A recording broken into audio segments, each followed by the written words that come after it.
Hello and welcome back. We've got 4 pieces of writing for you from the children today. The first one. The clock struck 12 in Jack's room and he woke up.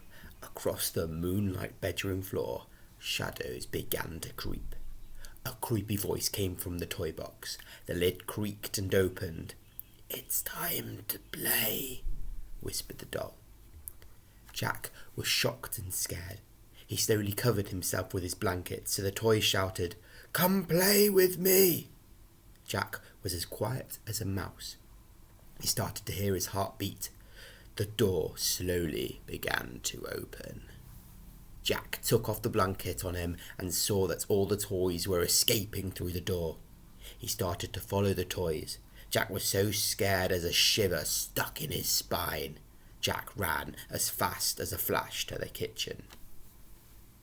The dolls piled their plates with cookies and stuffed it in their faces.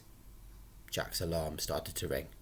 The dolls rushed to wash the plates and ran back to the toy box. Jack ran back to his room and he turned the alarm off. He ran to the kitchen and saw everything was tidy and clean. He thought it was all a dream. Excellent story there. I wonder if changing the ending part from "he thought it was all a dream" to something else where it wasn't a dream would be slightly better, because sometimes when you say something's all a dream, it makes the whole thing seem like it didn't matter, and that would be a shame because it felt like it did matter. Here's the second one. In the early evening of October the 27th, I decided to go on a trip to an ancient forest by myself. When I went in the forest, it suddenly became very cold and it went darker and darker and scarier, yet I didn't leave the forest.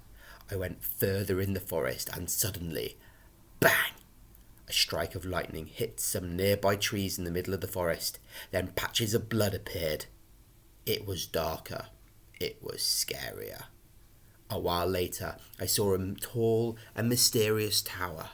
It looked like an abandoned hotel. It smelt like blood and an enigma inside. There was a giant staircase made of wood. Some of the steps were fragile. There, in front, was a hallway leading to 2 rooms. The staircase led to some mysterious place upstairs. Someone screamed when I went to that floor. I heard screaming and a murderous slice from a knife. I don't know who it was, but then I saw a merciless murderer. He ran at me down the stairs. He was unlucky that he stepped on 3 of the fragile stairs and he fell down to the ground floor. All the crows outside started to scream. I was terrified. He didn't move and I was frozen in fright. My heart pounded like a hammer. It was as terrifying as a terrible nightmare and somebody's death together. I knew I had to flee this petrifying mass of chaos, so I ran all the way back home. I would never forget this horrible story, and I will never be going back there again. Don't go there like I did. You will regret it. Excellent, that one. That really quite gives me chills. Very good. The next one. I woke up. It was the day that I had to go on a spectacular journey to Dubai. However, I found out that there was a war, so we had to go to boring Scotland. My dad helped me pack my bag. Dejectfully, I hugged my parents and siblings goodbye. Secretly, I hid my electronics and started playing on them.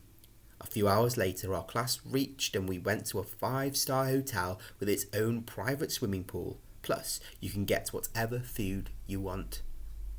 Stupidly, the head of Year 6, called Mr. Poopy Pants, just wanted to eat. Joyfully, the chef said no. Let the kids choose. The selfish teacher showed us our rooms. Luckily, we didn't have to share rooms because if we did, I would sue the teacher. Before I entered my room, I saw a butler. She said there's ghosts at night and they suck your blood and put it in your food. Soon enough, that lady got arrested and jailed for 2 years. As I entered my room, it was majestic. You even got a king-size bed, and it was all black, blue, dark pink, and purple. When we were all asleep, I saw a sign, and it was dripping in blood saying, "Room 13." Plus, I heard a sound and it made a creak. I told my friend Callum and he prepared a band and they made traps. But before that, I saw a girl who had got bitten. So we made a plan that we would wake up and trap that ghost. They came to my room and they saw that sign and the ghost got trapped and it was that random girl. Excellent. Also very, very good. I'm not sure why Scotland's boring. It's a shame that you think that. And the other thing is I can kind of tell you got a little bit bored at the end because you talked about the ghost getting trapped and how they did it. But I'd like to know a little bit more about that. Very, very creative. Absolutely loved it. Absolutely loved it. And my final one that I'm going to read for you today isn't a horror story. It's a rhyming couplet poem. Here we go. Hear the honking of the goose. I think he's angry at the moose. His red sports car is just a dream. When you post it on Snapchat, it's just a meme. My cat, she likes to chase a mouse. When she goes to the neighbours, the cat thinks it's in their house. Lightning, thunder all around. Your mama says, give me the remote to put the sound down. I make the cookies one by one. Your mama says, quickly, you need to get it done. The children like the ocean shore, but they want to build more. I tire of writing poems and rhyme. I want to have fun and make some slime. The question I want to know is, did you actually manage to make any slime that day? So that's all for today. Thank you very much to the 4 children that gave me something, or I got something from the teachers to read out. I really enjoyed doing that. Bye.